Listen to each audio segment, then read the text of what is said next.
Hello everyone, welcome in शिप्रोनॉमिक्स channel. Student, आप लोगों के द्वारा एक क्वेरी दी गई है कि यूपी पीजीटी और यूपी टीजीटी दोनों के सिलेबस में कितना डिफरेंस है, इसको बताया जाए। तो देखिए, यूपी पीजीटी और यूपी टीजीटी का जो सिलेबस है, दोनों के सिलेबस को मैं एक साथ लेकर के इस वीडियो में कंपेयर करूँगी और दोनों में क्या चीज़ें हैं, कौन से टॉपिक्स हैं जो अलग हैं, कौन से टॉपिक्स हैं जो सेम हैं, और क्या यूपी पीजीटी और यूपी टीजीटी की तैयारी एक साथ की जा सकती है। ठीक है, तो चलिए स्टार्ट करते हैं। First of all let me introduce my self. Student, I am doctor Shipra ma'am. I am net and jet qualified and I am PhD in agriculture economics from University of Jammu. My specialization is econometrics and mathematical economics. And student, I am diploma in finance also, or my teaching experience is more than 10 years. I have worked on different platforms and my mobile number is 9320634901. You can message me on this number and my app is Shipranomics. मेरे app को आप Google play store से download कर सकते हैं। तो चलिए start करते हैं। और एक इन्फॉर्मेशन मैं और दे दूं कि यूपी पीजीटी और यूपी टीजीटी का लाइव बैच मेरे द्वारा मेरे ऐप शिप्रोनॉमिक्स पर स्टार्ट किया गया है, जिसमें अभी माइक्रो इकोनॉमिक्स स्टार्ट हुआ है। देखिए, सबसे पहले हम यहाँ पर बात करेंगे पीजीटी के सिलेबस की। ठीक है, पीजीटी का सिलेबस जो है उसके अंदर जो माइक्रो इकोनॉमिक्स का पोर्शन है उसमें कितना डिफरेंस है। जो पीजीटी में माइक्रो इकोनॉमिक्स में पढ़ना है, सिंपल सी बात इसमें मैं आपको बोलूँगी, मैं बहुत ज़्यादा लंबा वीडियो नहीं लेके जाऊँगी, जितनी ज़रूरत है। सबसे पहले जो बेसिक्स हैं, बेसिक्स मतलब कि इक्विलिब्रियम क्या है, लॉ ऑफ डिमांड क्या है, इलास्टिसिटी ऑफ डिमांड क्या है, consumer surplus, producer surplus, reveal preference hypothesis. ठीक है, इतने टॉपिक्स आपको पीजीटी में करने हैं कंज्यूमर के चैप्टर में। फिर आप आ जाते हैं प्रोड्यूसर चैप्टर में। प्रोड्यूसर चैप्टर में आपको law of variable proportion, return to scale, ठीक है, उसके बाद प्रोडक्शन फंक्शन, ये सारी चीज़ें पढ़नी है, and Cobb Douglas production function. तो यहाँ तक कंज्यूमर और प्रोडक्शन ख़त्म हो जाता है। अब हम बात करते हैं टीजीटी के सिलेबस की। तो टीजीटी के सिलेबस में जो बेसिक्स है थोड़ा अलग है। इसमें आपको अर्थशास्त्र की परिभाषा क्या है, प्रकृति क्या है, ठीक है, स्थैतिक और प्रायोगिक विश्लेषण मतलब कि डायनामिक एनालिसिस क्या है, ठीक है, माइक्रो और मैक्रो में क्या अंतर है। इसके बाद आपको मांग का नियम, मांग के लोच, उपयोगिता विश्लेषण, तटस्थता वक्र, आय प्रभाव, कीमत प्रभाव, प्रतिस्थापन प्रभाव, रिवील प्रेफरेंस हाइपोथेसिस। तो मैं कहूँ तो टीजीटी का सिलेबस जो है वो पीजीटी से एक कदम आगे निकला इसमें, है ना। क्योंकि देखो, पीजीटी के सिलेबस में आप डिमांड एनालिसिस से स्टार्ट करते हो, लेकिन इसमें बिल्कुल बेसिक से है टीजीटी में। तो क्वेश्चन का जो पैटर्न होगा पीजीटी और टीजीटी में, क्या डिफरेंस होगा, मैं अभी आपको बता देती हूँ। पढ़ना दोनों में बराबर है, लेकिन टीजीटी क्या लेके चल रहा है, टीजीटी का फोकस ज़्यादा बेसिक्स पर है, और पीजीटी का जो सिलेबस है इसमें बेसिक पर आपको ज़्यादा फोकस नहीं है। बेसिक पर अगर आपको 30% फोकस है तो 70% फोकस जो है वो आपको एनालिसिस पर है, डिफरेंट चैप्टर्स पर है। ठीक है, तो ये अंतर है टीजीटी पीजीटी के माइक्रो इकोनॉमिक्स के पोर्शन में। उसके बाद आप आ जाओ प्रोडक्शन चैप्टर में। तो इसमें भी आपको वही पढ़ना है जो उसके प्रोडक्शन चैप्टर में पढ़ना है। तो कंजम्पशन में टीजीटी के चैप्टर में मैंने जैसे बोला, बेसिक्स पर ज़्यादा फोकस कीजिएगा, और बेसिक्स के जो क्वेश्चन हैं, है ना, इसके एमसीक्यू को बनाना बहुत ज़रूरी है। क्योंकि देखो, माइक्रो इकोनॉमिक्स में अगर मैं बात करूँ तो जो चैप्टर्स हैं, खासकर रिवील प्रेफरेंस हाइपोथेसिस है, इंडिफरेंस कर्व है, बजट एनालिसिस है, बजट कर्व जो है, कंज्यूमर का इक्विलिब्रियम है, ये इन सब से सवाल बहुत इजी होते हैं। लेकिन जब आपसे बेसिक्स से सवाल आते हैं तो आपको सोचना पड़ जाता है ना। तो इसको मैं आराम से और बहुत अच्छे से कराऊंगी। और अभी हमारे क्लास में प्रोडक्शन चैप्टर चल रहा है, पीजीटी टीजीटी दोनों को मैं साथ लेके चल रही हूँ। प्रोडक्शन का चैप्टर चल रहा है, ठीक है। पीजीटी वाले भी अगर टीजीटी का ये बेसिक्स पढ़ ले तो वेल एंड गुड, ये उनके लिए और एडेड एडवांटेज ही होगा। दूसरा, आप देखो, अर्थ का सिद्धांत जिसको कहा है, पीजीटी के सिलेबस पे हम दोबारा से आते हैं। मार्केट में पूर्ण प्रतियोगिता का बाजार, एकाधिकार, डिओपोली, अल्पाधिकार, एकाधिकारात्मक प्रतियोगिता, ये सारी चीज़ें हैं। साथ ही साथ समाजवादी अर्थव्यवस्था में कीमत का निर्धारण कैसे होता है, मतलब मार्केट में आपको सारे ही मार्केट पढ़ने हैं। टीजीटी के सिलेबस की हम बात करें तो इसमें आपको केवल और केवल परंपरावादी आधुनिक पूर्ण प्रतिस्पर्धा, एकाधिकार और एकाधिकारात्मक प्रतियोगिता, मतलब टीजीटी का सिलेबस जो है थोड़ा कम है। इसमें आपको परफेक्ट कंपटीशन के बाद मोनोपोली के बाद आपको इसमें पढ़ना है मोनोपोलिस्टिक कंपटीशन। ओलिगोपोली का चैप्टर आप स्किप कर सकते हैं, लेकिन मैं एडवाइस करूंगी टीजीटी के लिए भी अगर टाइम है तो ओलिगोपोली भी पढ़ डालिएगा, है ना। लेकिन इसमें थोड़ा सा अंतर है, वो अंतर आपको क्या है, केवल और केवल ओलिगोपोली के चैप्टर का, है ना। ओलिगोपोली का चैप्टर पीजीटी में पढ़ना है, लेकिन टीजीटी ने इसको मेंशन नहीं किया है, ठीक है। तो इट्स अप टू यू, लेकिन सिलेबस में जितना है उतना पढ़िए तो ठीक है। अब हम इसके आगे बात करें वितरण का सिद्धांत। वितरण के सिद्धांत में भाई वेज, मजदूरी का वितरण कैसे होता है, इसके अलावा जो इंटरेस्ट है उसका वितरण कैसे होता है, प्रॉफिट का वितरण कैसे होता है, इन सभी चीज़ों को इसमें पढ़ना है। मतलब डिस्ट्रीब्यूशन थ्योरी भी इसमें पढ़नी है, टीजीटी में भी डिस्ट्रीब्यूशन थ्योरी पढ़नी है। तो माइक्रो इकोनॉमिक्स में ज़्यादा फर्क नहीं है, आप पूरा पीजीटी और टीजीटी वाले एक साथ इसको पढ़ सकते हो। केवल टीजीटी के सिलेबस में आपने डिओपोली को नहीं, ओलिगोपोली मार्केट को नहीं पढ़ना है। बाकी डिओपोली ओलिगोपोली का ही पार्ट है, बाकी टीजीटी में वो सारी चीज़ें पढ़नी है। तो मैंने क्या बोला, जब आप क्वेश्चन बना रहे होंगे तो टीजीटी वाले स्टूडेंट का फोकस होना चाहिए कॉन्सेप्ट पर, और बेसिक्स के कॉन्सेप्ट पर ज़्यादा ध्यान दीजिएगा। पीजीटी का सिलेबस चूँकि बड़ा है तो बेसिक के साथ साथ मैथमेटिकल भी रखेंगे। माइक्रो इकोनॉमिक्स में मैथमेटिकल सवाल आएंगे ही आएंगे। एक और आप लोगों का क्वेश्चन है, क्वेरी है कि मैम क्या बिना मैथमेटिक्स के काम नहीं चलेगा क्योंकि सिलेबस में नहीं है। लेकिन स्टूडेंट सिलेबस में हो या सिलेबस में नहीं हो, माइक्रो इकोनॉमिक्स में जब तक आप कैलकुलस को नहीं पढ़ेंगे, कैलकुलस का उपयोग नहीं करेंगे, इसके मैथ्स नहीं बनेंगे।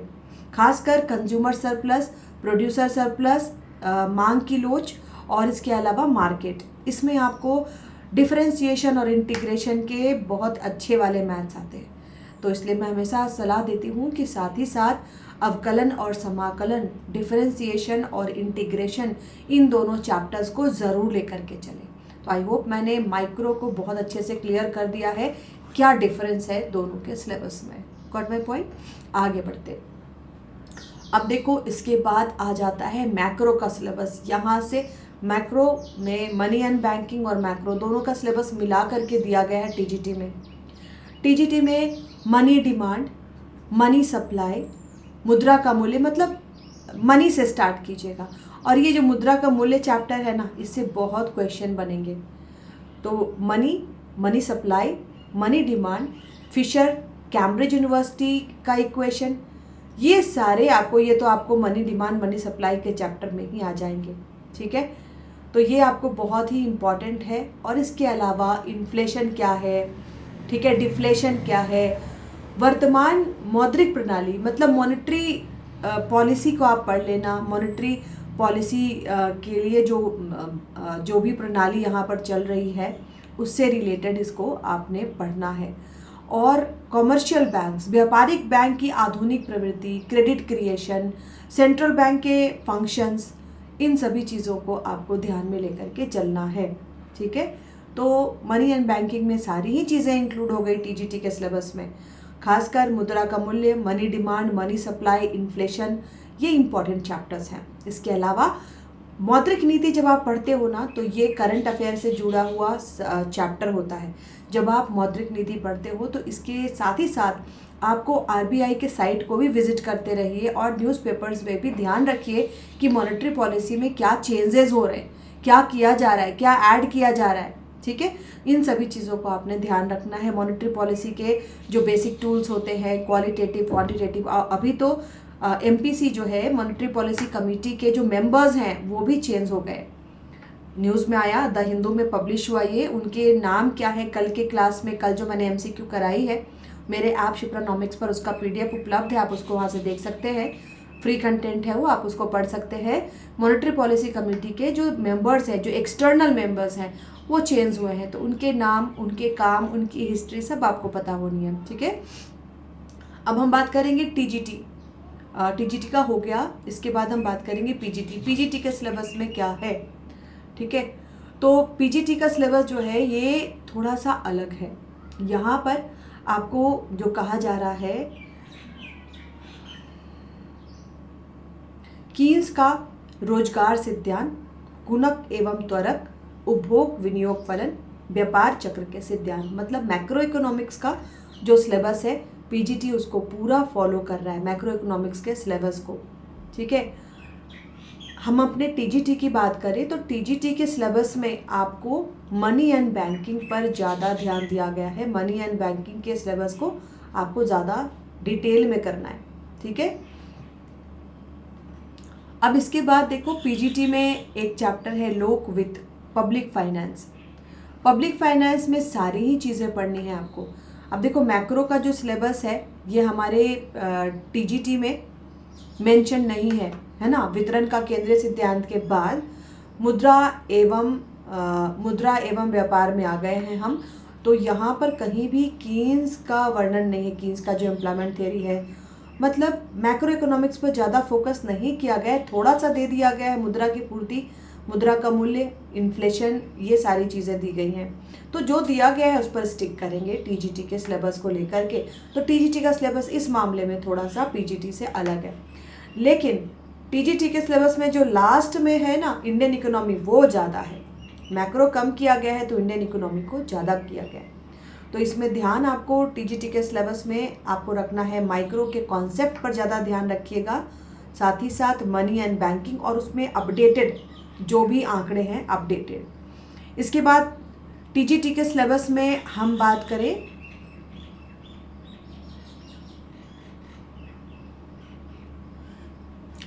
टीजीटी के सिलेबस में भी आपको ये पढ़ना है, शायद मैंने उसको ऐड नहीं किया है। टीजीटी के सिलेबस में भी आपको पब्लिक फाइनेंस पढ़ना है ना। जो पीजीटी में है वो टीजीटी में भी आपको करना है, लेकिन अलग से मेंशन नहीं किया गया है, उसको साथ में ही दिया गया है कि पब्लिक फाइनेंस में क्या चीज़ें आपको पढ़नी है। ठीक है, पीजीटी में मौद्रिक अर्थशास्त्र काफ़ी ज़्यादा डिटेल में है, इसमें डिवैल्यूएशन, ठीक है, राष्ट्रीय औद्योगिक कोष, ये सारी चीज़ें इसमें दी गई हैं, अधिमूल्यन, विनिमय नियंत्रण। तो मौद्रिक अर्थशास्त्र पीजीटी के सिलेबस में बहुत ज़्यादा है। अगर आप पीजीटी का सिलेबस कर लेते हैं तो टीजीटी काफ़ी आसानी से निकल जाएगी। अंतर्राष्ट्रीय अर्थशास्त्र भी काफ़ी डिटेल में पीजीटी में है, अंतर्राष्ट्रीय संस्थाओं को भी पढ़ना है। ठीक है, बट टीजीटी का जो सिलेबस है, टीजीटी के सिलेबस में अंतर्राष्ट्रीय व्यापार के सिद्धांत पढ़ने हैं, विनिमय दर पढ़ना है और अंतर्राष्ट्रीय संस्थान भी पढ़ने हैं। तो पीजीटी और टीजीटी का सिलेबस जो है लगभग इस मामले में भी इक्वल है। एक केवल अंतर मैंने बताया, मैक्रो इकोनॉमिक्स का थोड़ा सा पोर्शन कम है। तो देखो पीजीटी का सिलेबस अगर आप डिटेल में कर लेते हैं तो टीजीटी उसमें आराम से आपका निकल सकता है। ठीक है, इसके अलावा अब आ जाओ आर्थिक विकास और भारतीय अर्थव्यवस्था। यहाँ पर टीजीटी का सिलेबस थोड़ा सा डिफर कर रहा है। क्या डिफरेंस है? पीजीटी के सिलेबस में आपको सबसे पहले आर्थिक विकास की समस्या पढ़नी है, विकास का मॉडल प्रतिष्ठित, यहाँ प्रतिष्ठित का मतलब है जो क्लासिकल मॉडल्स है ना उनको आपको इसमें करना है। क्लासिकल की मान्यताएं क्या थी, ठीक है, उन्होंने विकास के बारे में क्या क्या अपने मॉडल्स दिए थे, और उसके अलावा हैरड और डॉमर मॉडल, ज़्यादा मॉडल्स नहीं है, नियो क्लासिकल्स नहीं पढ़ना है, मॉडर्न वाले नहीं पढ़ने हैं, केवल आपको जो क्लासिकल्स हैं और जो हैरड डॉमर मॉडल है ये पीजीटी में करना है। इसके बाद पॉपुलेशन करना है, पॉवर्टी करना है, अनएम्प्लॉयमेंट है, एनर्जी क्राइसिस है, रूरल क्रेडिट है और इंडस्ट्रियल पॉलिसी है, एमएसएमई के बारे में पढ़ना है, सोशल सिक्योरिटी के बारे में पढ़ना है। तो श्रम कल्याण और बहुराष्ट्रीय कंपनियों का आर्थिक विकास में क्या सौजन्य है। यहाँ पर हम बात करें टीजीटी के सिलेबस की तो इसमें भी देखो कुछ चीज़ें जो है मैच करती हैं। अर्थव्यवस्था की विशेषताएं, पॉवर्टी है, पॉपुलेशन है, इसके अलावा कृषि की समस्याएं हैं, बेरोजगारी है, भूमि सुधार है, ये सारी चीज़ें तो मैच करती हैं। औद्योगिकरण की जो समस्या है ये भी मैच करती है, विदेशी व्यापार की संरचना ये भी मैच करती है। तो ज़्यादा डिफरेंस दोनों में नहीं है। ठीक है, लेकिन पीजीटी का जो सिलेबस है इसमें आपको स्टैटिस्टिक्स पढ़ना है। स्टैट का पोर्शन पूरा दिया गया है, मतलब सांख्यिकी का अर्थ क्या है, महत्व क्या है, उसका ग्राफिकल प्रेजेंटेशन और इसकी सेंट्रल टेंडेंसी क्या है, प्रमाप विचलन, सह संबंध, तो कोरिलेशन तक आपको स्टैटिस्टिक्स इसमें पीजीटी में इंक्लूड किया गया है। लेकिन टीजीटी का जो सिलेबस है इसमें स्टैटिस्टिक्स की बात कहीं पर नहीं है। तो एक बस आपको यही चेंज है। लेकिन अगर आप पीजीटी की तैयारी का स्टैट तो देखो अदर एग्जाम्स में भी आपको यूज़ हो जाता है। तो टीजीटी का सिलेबस छोटा है, पीजीटी का सिलेबस बड़ा है। पीजीटी के सिलेबस में क्या एक्स्ट्रा हो गया? दो चीज़ें एक्स्ट्रा हुई, एक मैक्रो इकोनॉमिक्स और एक स्टैटिस्टिक्स। टीजीटी का सिलेबस जो है ये पीजीटी के सिलेबस में कवर हो जाएगा, लेकिन अगर आप टीजीटी की तैयारी करो और आप चाहो मैं पीजीटी दे लूँ तो ये नहीं होगा, क्योंकि दो एडिशनल चीज़ें इसमें आपको पढ़नी है। तो आई होप मैंने आपको बिल्कुल दोनों का डिफरेंस बता दिया है, और ज़्यादा डिफरेंस नहीं है। और मेरे द्वारा इसलिए स्टूडेंट जो पीजीटी का बैच चलाया जा रहा है उसमें मैंने पीजीटी/टीजीटी लिखा है, क्योंकि अगर आप पीजीटी की तैयारी कर रहे हैं ना तो आपका टीजीटी बिल्कुल कवर हो जाएगा। लेकिन अगर आप स्पेशली टीजीटी की तैयारी करो तो उसका सिलेबस थोड़ा छोटा है। एंड एक्स्ट्रा क्या है, आपको स्टैटिस्टिक्स एक्स्ट्रा है, कुछ मैक्रो के पॉइंट्स एक्स्ट्रा है। तो ये अगर आप पढ़ भी लेते हैं तो आपको अदर एग्जाम्स में इसके बेनिफिट ज़रूर मिलेंगे। ठीक है, तो लास्ट में मैं आपको दोबारा से बता दूं कि मेरे द्वारा यूपी पीजीटी/टीजीटी की लाइव क्लासेस चल रही हैं, और अभी उस पर माइक्रो इकोनॉमिक्स की क्लासेस चल रही हैं, तो आप उसको ज्वाइन कर सकते हैं। इसके लिए आपको डाउनलोड करना है मेरा ऐप शिप्रानॉमिक्स, जो कि गूगल प्ले स्टोर पर अवेलेबल है। और 1-2 दिनों में मेरे ऐप शिप्रानॉमिक्स पर क्लास प्लस के द्वारा नवरात्रा डिस्काउंट भी लगाया जाएगा, तो थोड़ा वेट कर लें। डिस्काउंट आने के बाद आप उस कोर्सेज़ को परचेज़ कर लें। That's all for today, bye bye.